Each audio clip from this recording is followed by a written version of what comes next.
Vanmôre sinne is, ek weet nie of ek vir die mans of die vroue preek nie, maar is iets tussen dit. So, hoor maar wat sê die Here vir jou.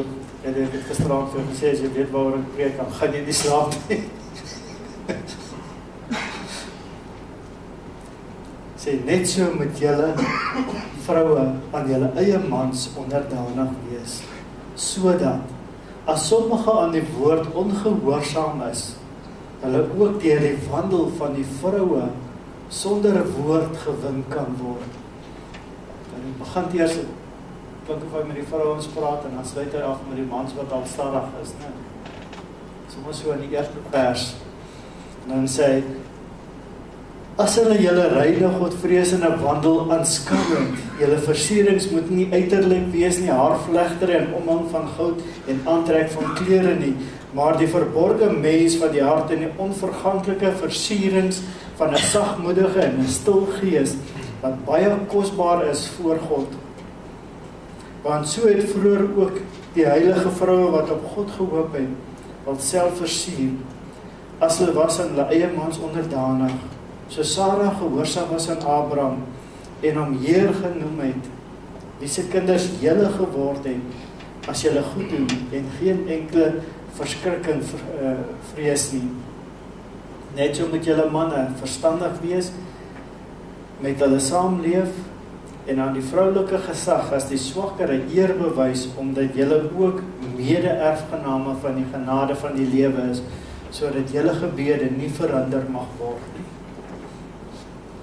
Hy sluit af met, sodat julle gebede nie verander mag word nie. Dit is nogal 'n groot slot wat hy daar vir ons in hierdie perikoop gee. Hemelvader, baie dankie dat ons net diep voor U kan buig vanmôre. En Here, dat ons in hierdie oggend weet, ons is so afhanklik van U. Ons is maar net 'n mens. Ons is broos, breekbaar. Here, wil U vanmôre met ons kom ontmoet. Wil U in ons harte kom en spreek en met ons wees, my Vader. Ek bid en vra dit in Jesus naam. Amen. Weet julle, as ons vanmôre oor die huwelik praat, en die tema is dat die huwelik eerstens tot eer van God moet wees, dan wil ek vir julle sê, is daar 2 mense wat vanmôre vir my kom uitstaan, want 'n week of 'n week en 'n half gelede het oom David en Mary hulle 65ste huweliksherdenking gehad.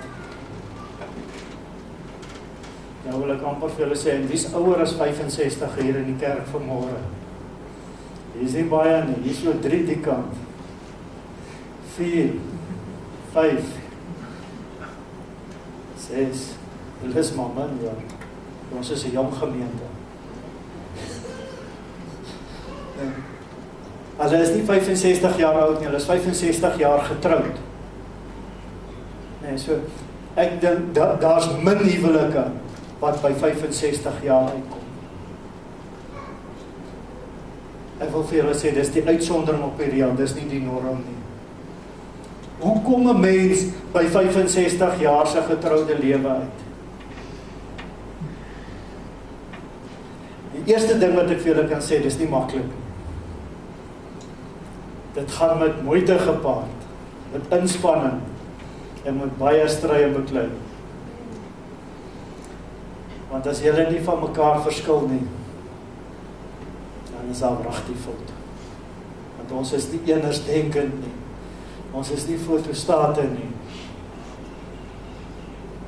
Maar in dit, en as ek oom Dawie sien, ek het janoggend vir hom gaan kuier, voordat hy hospitaal toe is, by hom gesit, en dan sien ek hier in hom, die binneste, die begeerte, Dawie het klaar die rolstoel in die kar ingesit, om hospitaal toe te gaan, want hy wil by haar wees. Julle, dis die goed wat saak maak in die lewe.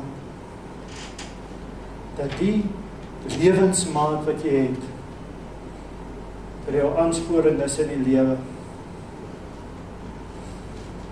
Ons leef in 'n inligtingseeu, as ek reg as ek dit sê. Wie van julle het nie 'n smartphone nie? Kom. Ja, maar jy verstaan ons. Ons almal het hierdie fone wat fancy is, né? Ons Google en ons Facebook en ons doen alles op die telefoon en ons WhatsApp en ons WhatsApp call en daar's nog vele meer wat die foon kan doen. So, wat wil ek vir julle sê deur vir julle te vra? Inligting oor huwelik is so ver as jou sak. Want jy gaan Google dit net, né? Daar's meer inligting beskikbaar oor huwelike en statistieke as enige tyd voorafgaande tot hier waar ons in die tyd van vandag is, want as julle nou slim is en julle dink ek praat nonsens hiervoor, dan kan julle gou Google in die diens, né? Doen mense dit? Ek het al jong mense gesien dit doen, maar moenie hulle onderskat nie. Dis die tyd waarin ons leef, mense. So die goed is op ons vingerpunte beskikbaar. En tog is dit moeilik om by dit uit te kom, want daar's 'n paar statistieke wat vir ons aanduidings gee. As ons met statistieke praat, dan wil ons vir julle sê, huwelike is huidiglik onder grootste druk wat dit nog ooit was. Meer huwelike verbrokkel daagliks as wat daar nog ooit was.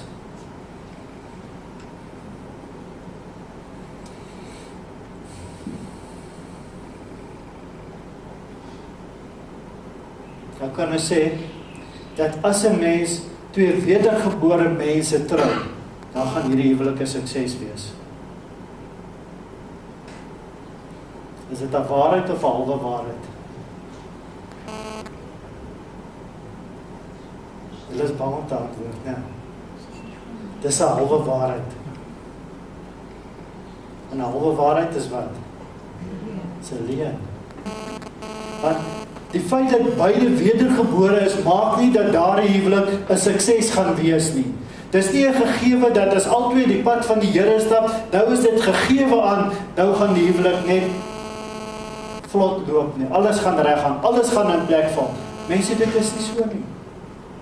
En dis hoekom dat die huwelike van Christene ekwivalent is aan huwelike wat verbrokkel van mense wat nie Christene is nie. Die egskeidingssyfer verskil nie. Dis die realiteit van die lewe waarin ek en jy staan. Wat is die oplossing as dit die probleem is? Ek kan vir julle sê, 'n huwelik vra harde werk. Dit help as jy God in jou kant het wat vir jou help en na wie jy toe kan gaan en wie beide van julle na toe kan gaan om hierdie huwelik te help om 'n sukses te maak. Dis 'n verskil.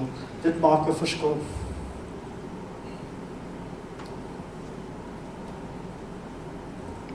Ek het 'n statistiek, maar ek dink ek kom later eers uit, maar gaan nou miskien weer herhaal. Hoeveel minute in 'n week kommunikeer 'n man en vrou sinvol met mekaar? Ek praat nie eens van ure nie, ek praat van minute. Kom. Al jy het 'n antwoord, dis wat. Is daarom beter as 13, dit kan ek vir jou sê. 37 minute in 'n week.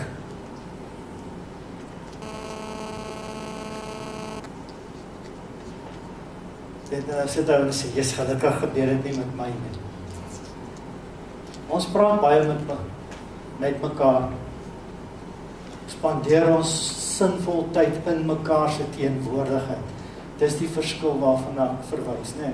En ek wil vir u vanmôre sê 37 minute is by verre nie genoeg nie.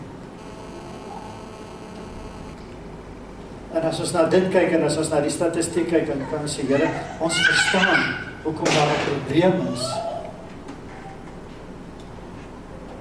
Ons verstaan hoekom daar 'n probleem is.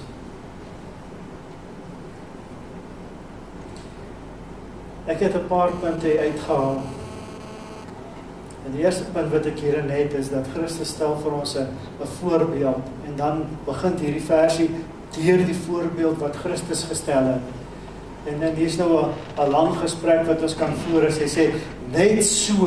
Hy sê net so. Hy sê nie julle moet nie. Hy sê net so moet julle vroue aan julle eie mans onderdanig wees. Die net so impliseer dat daar's 'n voorbeeld, né? Hy sê nie, vroue wees julle mans net so onderdanig nie, hy sê, net so. So Christus het 'n voorbeeld kom stel op hierdie aarde. Hy het hom kon onderwerp aan God se gesag. Hy het hom selfs ook aan die owerhede van daardie tyd se gesag kom onderwerp. Hy sê, net so moet julle vroue julle aan julle eie mans, en dan is dit nogal vir my insiggewend dat hy sê, aan jou eie man onderdanig wees. So, het 'n klomp goed gebeur, dat Petrus dit geskryf het. As ons net so 'n bietjie agtergrond skets, julle onthou waar kom Petrus se brief vandaan? Die gemeentes in die weste van Klein-Asië. Is hy besig om hierdie mense te motiveer om die pad te stap. So Petrus kom spreek 'n klomp sosiale probleme wat hierdie jong Christene beleef, kom spreek hy aan. En wil hy met hulle 'n pad stap om vir hulle te leer en onderrig na die pad wat God wil hê hulle moet stap. En dis wat vir 'n mens baie kosbaar is.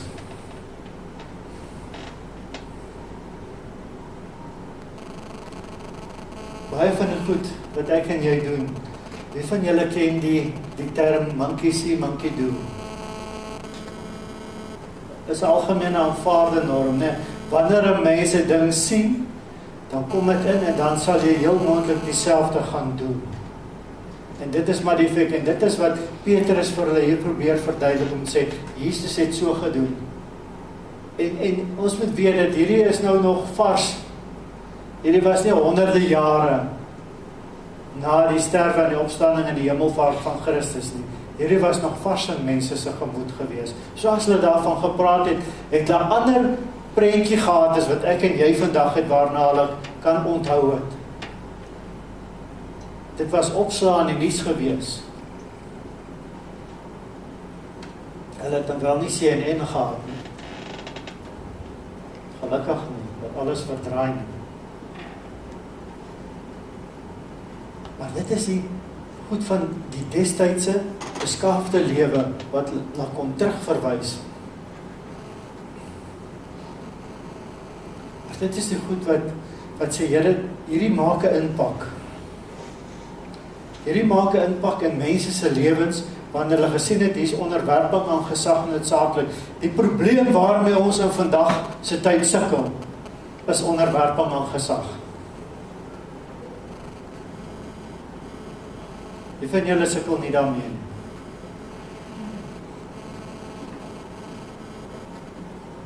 Ons is daarom eerlik, ek sien hulle reageer nie baie nie, né?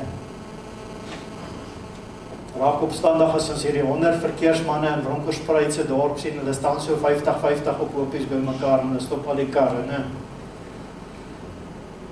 Dan spring jy iets rond in 'n mens se gemoed. Maar weet jy, daar het 'n wapen. En daai wapen gee hom gesag as hy vir jou sê, so toe. Jy doen dit, jy moeilikheid. En as hy vir jou sê, keer jy so toe, dan weet jy in elk geval jy het moeilikheid, want jy het nie 'n veiligheidsgordel aangehad. Of skielik ontdek jy dat hier's 'n pyl op die straat wat sê, draai links, en jy het reguit aangery, en die verkeersman wys vir jou op hierdie pyl. Sommige net so die goed wat ek en jy in ons omgang mee sukkel. As ons na die skole toe gaan, onderwysers sukkel met kinders wat nie onder gesag staan of wil staan. By die huise sukkel ouers met kinders. Alhoewel ek dan baie keer is die ouers juist die probleem van die kind. Want in die ouerhuis word die kind groot. In sy eie ouerhuis, nie in 'n ander ouerhuis nie. Want die staat het 'n wet in wat sê dat jy mag nie meer 'n kind 'n pak slaag gee nie, dis ander hande. So, dis alles die afbreek van 'n gesagsstruktuur. En wanneer ons gesag in 'n gemeenskap afbreek, dan is daar wetteloosheid. Dan begin jy agter op jou busy plak, I'm a taxi and I can stop where I want to. kan amper sê, and I can do what I want to. Want 'n rooi lig is nie vir jou nie, en 'n stopstraat is ook nie vir jou nie. En die mense se lewens binne in die busie is ook nie jou probleem nie. So ons gaan sien hoeveel mense het 'n padongelukke oor Desember maand en selfs tot nou toe gesterf, waarvan die meeste uit taksies uitkom. Dat daardie bestuurder het geen gesag of ontzag vir die lewens van die mense wat in die busie is vir wie hy vervoer. Al wat hy het is, hy wil geld maak en hy wil dit vinnig maak.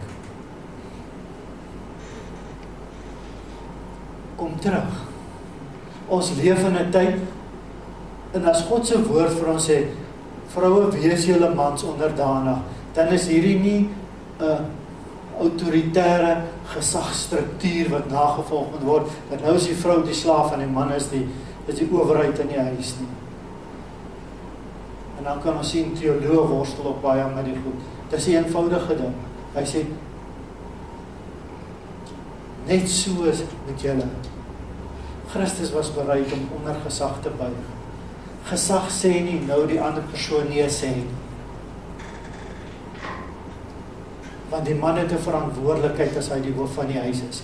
Kom ons vat dit terug. 'n Huisgesin is 'n mini-koninkryk van God. Want as ons na die woord toe gaan, dan sien ons 'n bruid en 'n bruidegom. Nee. Hier sit die bruid vanmôre. Die bruidegom kom om die bruid te kom haal, en ek en jy moet reg wees wanneer die bruidegom ons kom haal.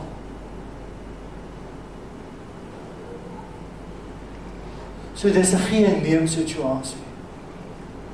En nou kan ons verstaan, 37 minute is verseker nie genoeg in 'n week om hierdie uitdagings die hoof te bied en met mekaar te praat oor dinge nie.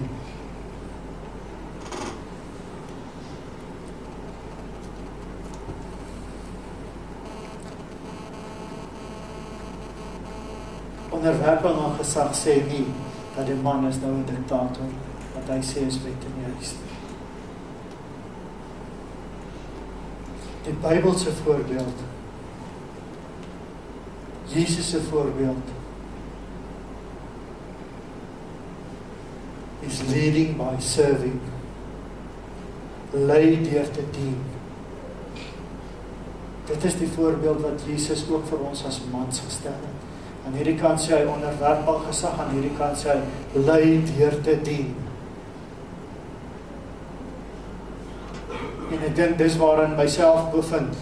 Ek is die leraar en saam met dit nog 'n ander klomp goed, en dan as ek na die kerk in Hebreë kyk, dan een van die dinge wat vir my kom uitstaan het, van die leier van die kerk of moderator te wees, en hy sê nodig om te dien.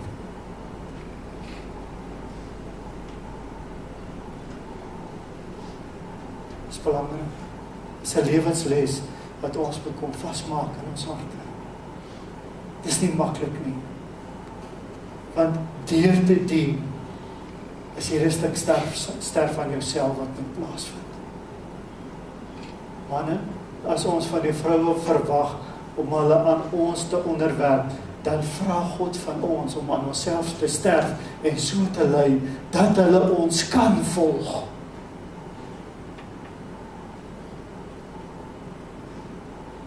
Dit gee nie vir ons 'n vrypas om nou te maak soos ons lus het nie, en maar net aan te gaan nie.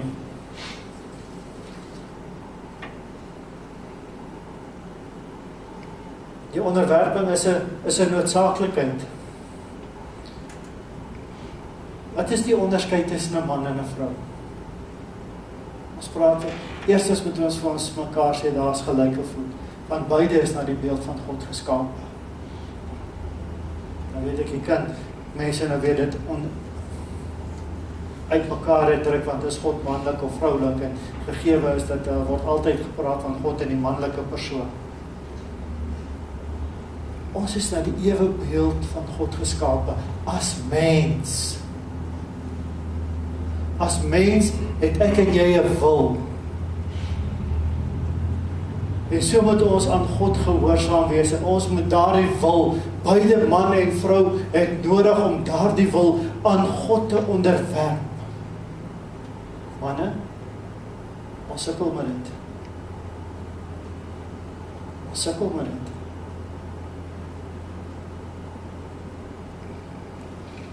'n man is 'n hoogmoedige wese. 'n Man sukkel om op sy knieë voor God te kom.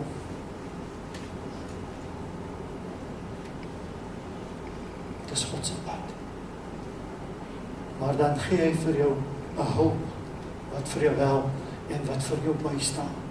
En ja, wat baie keer 'n groot impak in jou lewe maak. Die onderwerping aan gesag sê nie dat die vrou is minderwaardig nie. As daar een ding is wat ek vanmôre wil kom onderstreep, dit het niks met minderwaardigheid nie. Die hele ding gaan oor 'n gesagsstruktuur wat God daar stel, waarin dit moet funksioneer. En mense, ek sê vandag vir julle, huwelike verbrokkeld omdat hierdie gesagsstruktuur van God nie in huise teenwoordig is nie. En die Here moet vir ons help as kinders van die Here om by dit uit te kom. Om aan mekaar onderworpe te wees, weet ek en jy het 'n man en 'n vrou nodig, en ek het dit gesê, nodig om hulle aan God se gesag eerstens te onderwerp. En wanneer jy jou aan God se gesag onderwerp, dan maak dit die struktuur binne die huis net soveel makliker, maak dit 'n verskil. Die feit dat 'n man en die vrou haar aan die man onderwerp,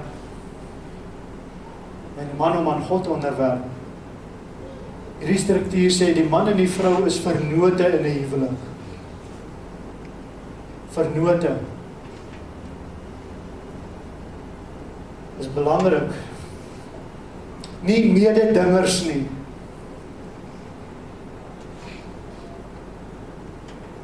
Op die moment wanneer daar mededinging in 'n huis inkom, dan is daar moeilikheid in die huis.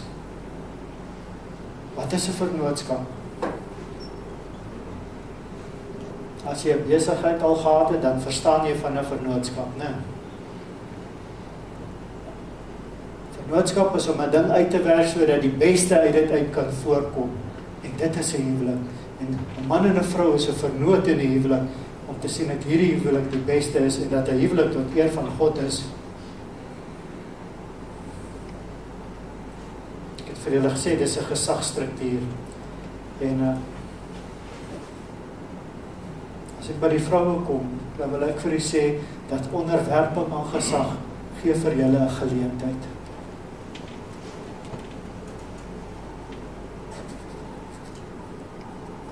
Ons kan vanmôre so in hierdie gemeente deurgaan en sê, wie het eers tot bekering gekom van 'n man en 'n vrou in 'n huis? Ek wil vanmôre vir julle sê, in meeste gevalle was dit die vrou wat eers by God uitgekom het. En die impak wat die vrou gehad het, het gemaak dat die man by God uitgekom het. Hulle het die Here geken toe ons getroud is, en ek het nie die Here geken. Ek het gedink ek ken die Here, maar ek het nie. Dit kom onderstreep net die heel ding, 'n vrou is makliker vatbaar vir die woord van God. Maar dan, in hierdie gedeelte is dit so kosbaar gestel, wat is die impak van daardie vrou op so sagte wyse die evangelie in die huis in te dra? En vir 'n man 'n hulp en 'n bystand te wees op so 'n manier dat hy sê, wat het hierdie vrou wat ek nie het nie? En dit maak 'n impak. Die teendeel is ook waar. Vrouens moenie vir julle man spreek nie. Hulle gaan hulle wegjaag van die Here af. Hoor wat ek vir julle sê vanmôre. Julle weet waarvan ek praat. Moenie vir hulle preek nie.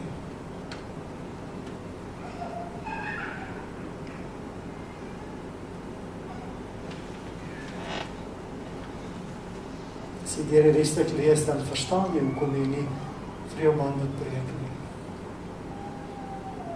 Maar leef so, dat dit hom aanmoedig om te kom by die punt om te kry dit wat jy het.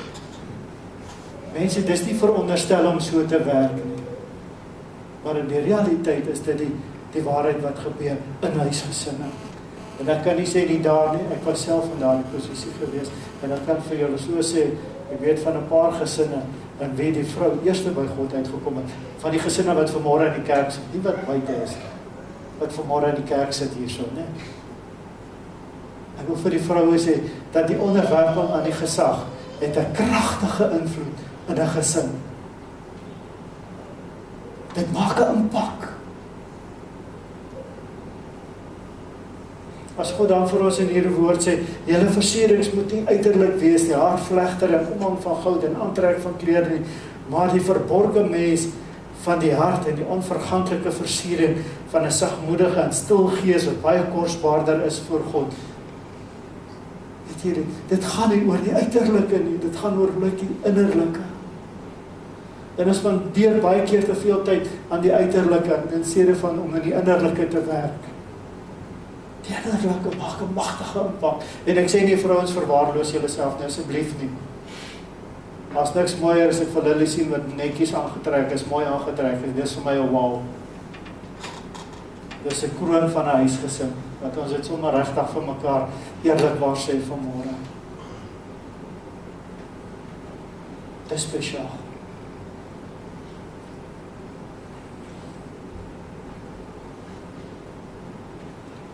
Vrou is ook nie 'n ornament nie. Skuif haar nie net rond soos waar jy wil haar hê. Vrou maak 'n impak. 'n Vrou se skoonheid lê binne in die gees wat God vir haar gegee het om 'n impak in haar huis te maak.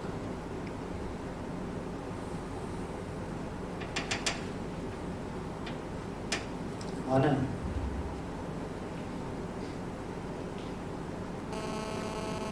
ons moet mekaar in ag neem in 'n gesin.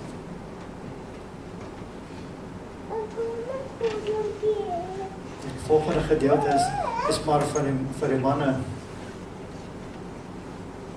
Die eerste deel is, hoekom het Petrus meer tyd in hierdie gedeelte spandeer hy meer tyd om aan die vrou aandag te gee as aan die manne. Ons moet gaan kyk waar kom dit vandaan. In die Romeinse Ryk was vrouens baie onderdruk.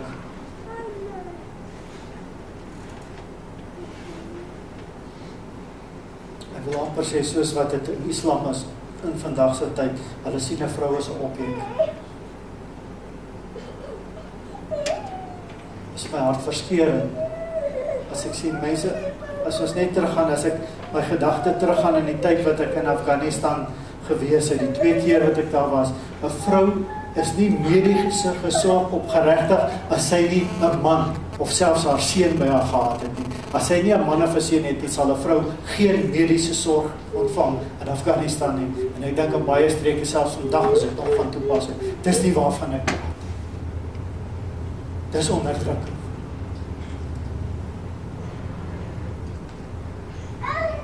Die man is nie God nie.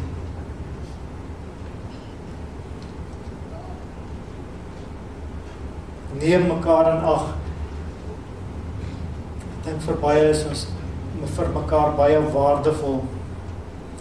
Petrus wou hierdie jong vroue in hierdie gemeente kom help, jong Christene kom help om Christenwaardes en norme te vestig in 'n Christenhuisgesin, dit wat hulle nie aan gewoond was nie.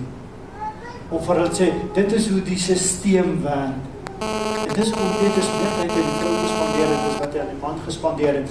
En in die wese was hy besig om die vrou te kom ophef, om vir die vrou te kom sê, hoe belangrik is jou rol binne die opsetting van 'n huisgesin. Mense, en ek wil vir julle sê, daardie rol het nog nooit verander nie. Ons weet in die tyd waarin ons leef, en ons kan lank daaroor gesels, ek weet daar's vroue wat beroepe oefen. Ek praat nie eers van dit nie. Die gesagstruktuur in die huis gaan nie oor wie die meeste geld verdien nie.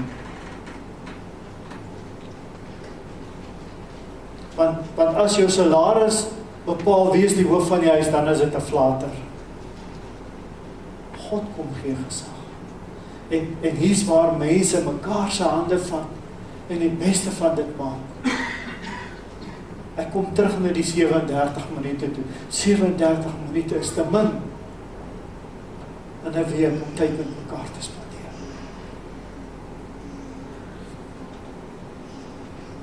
As 4 areas van verantwoordelikheid binne 'n huwelik, en die een is 'n fisiese verhouding wat 'n huwelik is.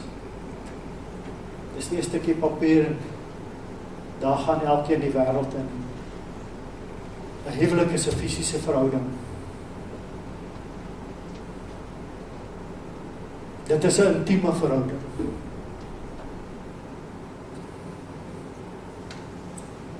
God se woord sê, die man en vrou het een geword.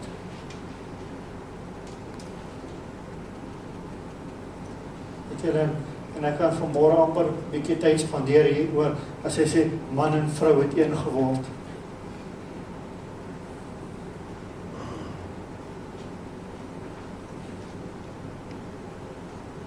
En huwelik, wil ek vanmôre vir u sê,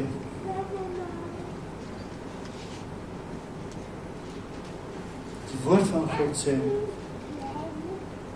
man sal sy ma en pa verlaat en hy sal sy vrou aankleef.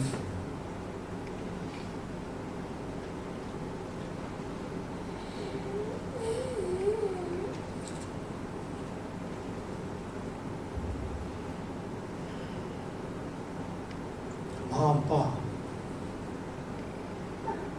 nie 'n probleem vir die kinders word nie, wat pas getroud is nie, of wat jong getroud is nie, of in hulle huwelik inmeng nie.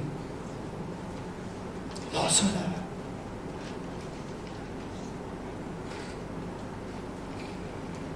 Hulle sal kom hulp vra as hulle hulp nodig het.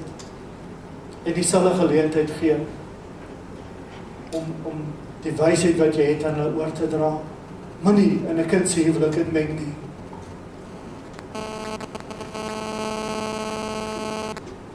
Weet jy, as ek vandag kyk en ek kyk na soveel van die Suid-Afrikaanse sterre wat ons op die TV sien, en ek sien hoeveel van daardie huwelike, van hierdie blink huwelike verbrokkel, en dan sien ek agter dit, wat is ouers se betrokkenheid in daardie huwelike. En dan wil ek sê, Hemelvader, hulle het 'n kans gehad. Hulle het 'n foute gemaak.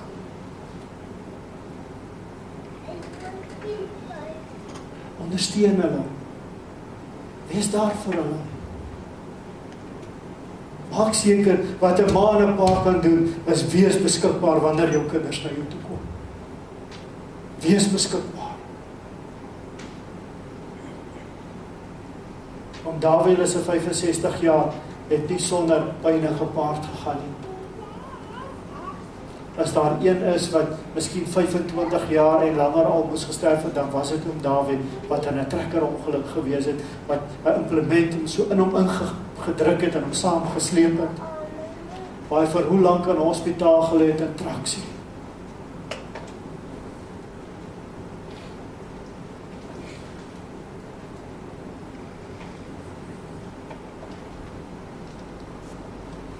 Huwelik gaan ook nie net oor intellek en kennis nie. Dis die tweede punt van verantwoordelikheid. Die eerste een was 'n fisiese verhouding, die tweede een is intellek en kennis. Wie ken Albert Einstein se formule van relativiteit? Kom, ek is seker jy moet een van julle wees. Is dit M is gelyk aan? Julle moet harder praat, ek is doof. Yes, maar julle is bang. Dit gaan nie oor die formule nie. Weet jy wat, iemand het vir Einstein se vrou gevra, verstaan jy die formule? Wat dink julle, wat was haar reaksie? Sy sê, nee, ek verstaan nie die formule nie, maar ek ken die dokter.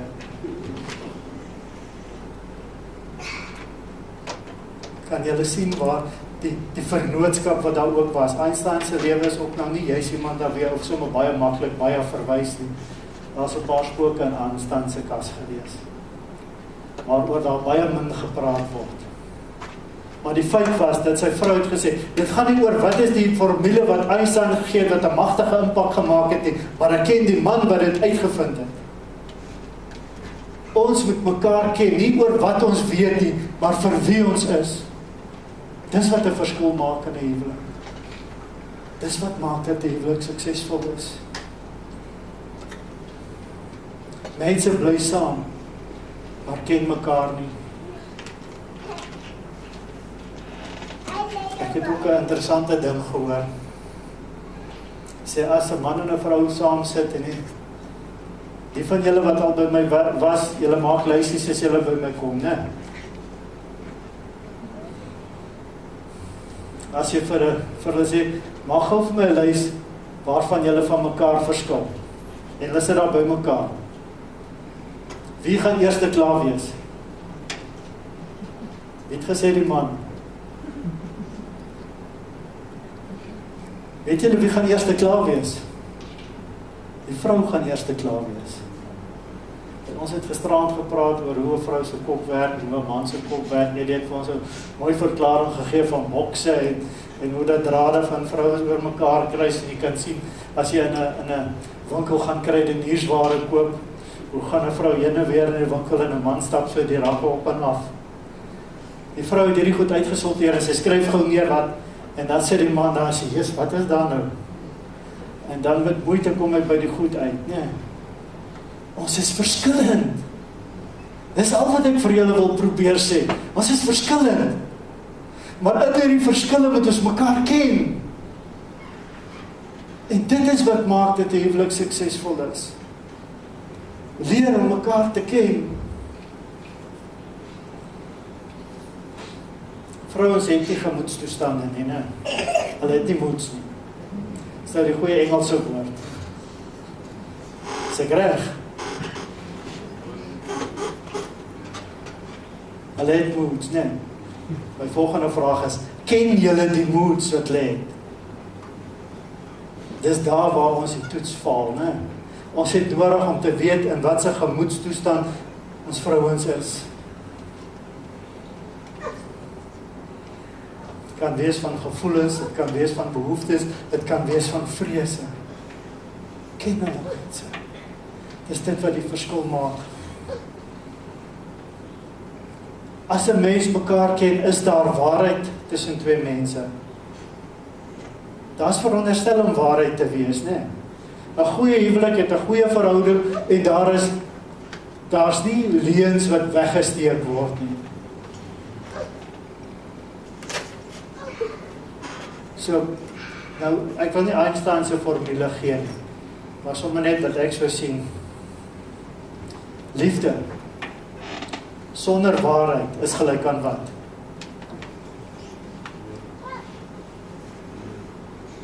Dan skyn heiligheid.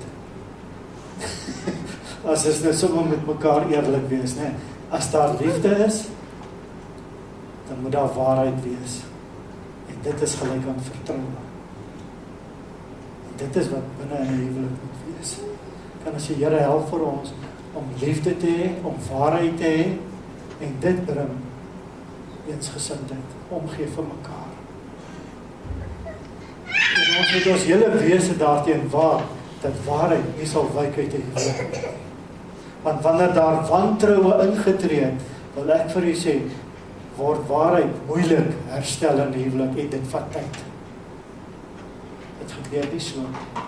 Vertroue word verbreek in 'n oogwink. Om vertroue te herstel, vat baie keer jare om dit reg te kry. Mense, dis die gom wat huwelike aan mekaar hou. Vierde punt is emosioneel. Vrou is baie meer emosioneel as 'n man. Wat dink julle is Sarah, die woord Sarah, Abraham en Sarah? Wat is die betekenis van die woord Sarah?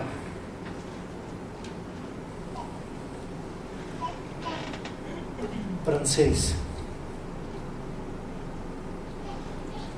En tog haal hy vir Abraham aan, waar Sarah het vir Abraham gesê, meester, meneer, het hom gerespekteer. En tog was Sarah die prinses van Abraham gewees. Kan julle sien die wisselwerking in hierdie ding, dat die een komplimenteer die ander een, en sonder hierdie twee goed, 'n man is die man wat die besluite, of moeilike besluite in die huis neem. Ek sê nie, man neem dit alleen nie, hulle neem dit saam. Maar hy is die een, as die moeilikheid kom, waar stop die bank? Wel, hy is die wat dit moet kan hanteer, ne? En dit is nie onderhandelbaar nie. jy is die hoof van die huis. Ek het gister net weer, ek en Marius was Vrydag en gister in lang gesprekke gewees oor 'n jong man in 'n bediening. Het gister die ding verbrokkel. Maar waar stop dit? Op my en Marius se tafels.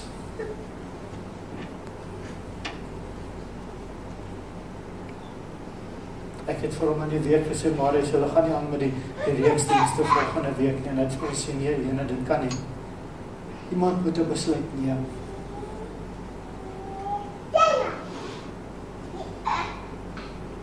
Ons moet helder wees en op en wakker wees om die regte besluite te neem, omdat ons in God se teenwoordigheid wandel, nie uit die vlees uit nie. En ek dink baie keer van die besluite wat ons neem ons uit die vlees uit. En dit is waar die emosionele gedeelte dan heeltemal oorhand kry. Omdat die vrou die swakkere ene is, moet sy ook die ooreenkomstig hanteer word. Manne, hoor julle my?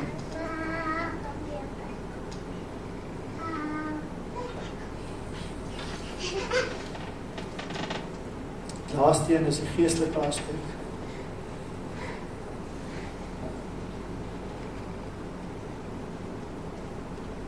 As ons sê dat hierdie twee persone is wedergebore kinders van die Here, dan wil ek vandag vir u sê, 'n man en 'n vrou het nodig tyd met God te spandeer.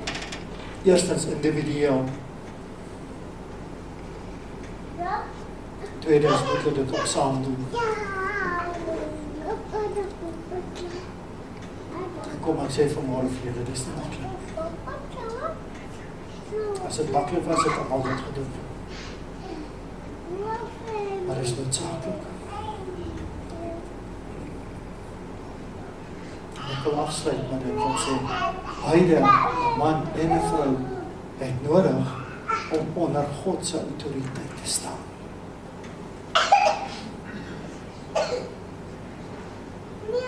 Mense, dis die goed waar ons God vir ons die genade en die krag gee om huwelike by mekaar te hou, om huwelike uit te bou, om van 'n huwelik te maak wat God wil hê dit moet wees.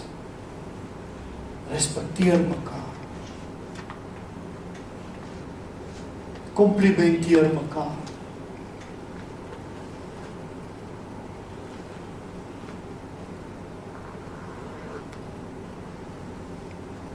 As God kom om ons te kom maak, dat is seker mini koninkryke van hom op hierdie aarde sal. Bruid en 'n bruidegom. Dit is so kosbaar. Huwelike is onder aanslag aan die tyd waarin ons leef.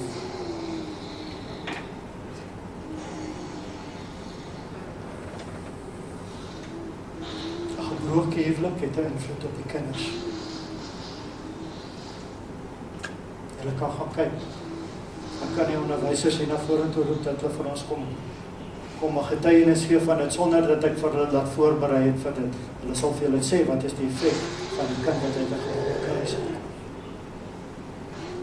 Dat ons nie eers wag dat dit daar kom om dit dan reg te stel. Dis ook 'n realiteit wat ons in ons lewe het. Dat ons met daardie kinders help met gebroke gesinne. Ons is nie 'n volmaakte gemeenskap en God moet vir ons genade gee om ons arms om daardie kinders te vou en hulle liefde te gee en vir ouers te help wat uit gebroke huwelike uitkom. Dis God ons. Dis nie 'n verlore stryd nie, maar nie dat ons eers daar gaan voor ons met 'n herstelproses wil begin nie. Kom ons keer voor in dit. Dat die Here vir ons daar help. Ek wil vanmôre vir u sê, ons het nodig om meer te bid vir huwelike in ons samelewe. Ons bid te min vir huwelike. Mag die Here vanmôre dit aan ons harte kom vasmaak om vir huwelike te bid. Maar dit begin dat ons in God vashou. Mag die Here vir julle kom vashou vanmôre. Mag hy vir julle kom seën en vir julle kom staan. Ja, my Vader, baie dankie vir hierdie oggend. Dankie dat ons dit voor U kan neerbuig. Here, dankie dat as ons in U teenwoordigheid staan vanmôre, Here, dan weet ons dat ons leef in 'n gebroke gemeenskap. Ons leef in 'n gemeenskap wat God nodig het. Ons leef in 'n gemeenskap waar huwelike God nodig het. Here, help vir ons om vir ons so toe te rus, sodat ons 'n verskil kan maak in daardie huwelike, dat ons kan leiding gee, dat ons kan hulp verleen, maar Here, dat daar 'n herstel sal plaasvind. Here, ek bid dat U elkeen van ons harte vanmôre kom inspreek, en dat ons opnuut eerstens aan U autoriteit sal kom onderwerp. Dankie vir dit vanmôre, my Vader. Dankie vir U hart en dat U in Petrus hart dit opgewek het om hierdie gemeentes daar in die weste van Klein-Asië te kom help, vir hulle by te staan, om te kom by dit wat U wil hê hulle moet uitkom.